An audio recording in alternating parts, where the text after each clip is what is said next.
Yeah, thank you, Marcy. Imagine pulling that gator out. Any little bit helps. Despite all across Maryland, everybody's donating to victims of Harvey. And today, people dropped off supplies at the Jarrettsville Creamery. And ABC 2 News' Skylar Henry was there when it all happened. Skylar? Yeah, that's right. After seeing the images and videos coming from Texas, the people in Jarrettsville tell me they couldn't stand by any longer. So now they're taking all they can to help as many as they can down in Texas.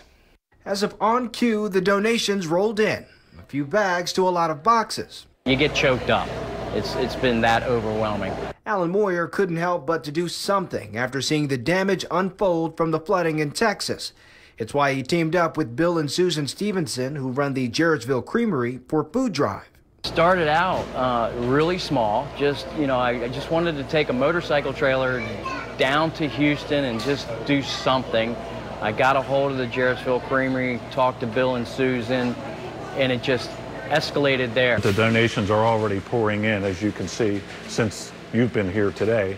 It's overwhelming. The community here, it has always been supportive. A groundswell of support for companies all around, even donations from a company in Philadelphia.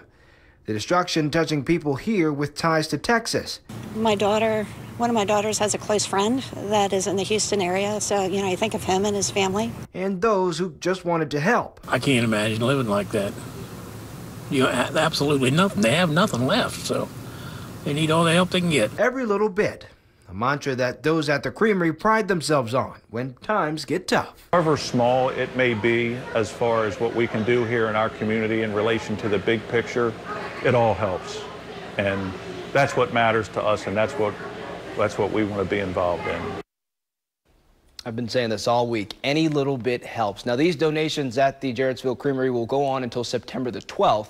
That's when the supplies in Jarrettsville will be trucked down to Texas to help those in need. Now, if you're in the area and you'd like to help out in any way, I posted a link on our website, abc2news.com.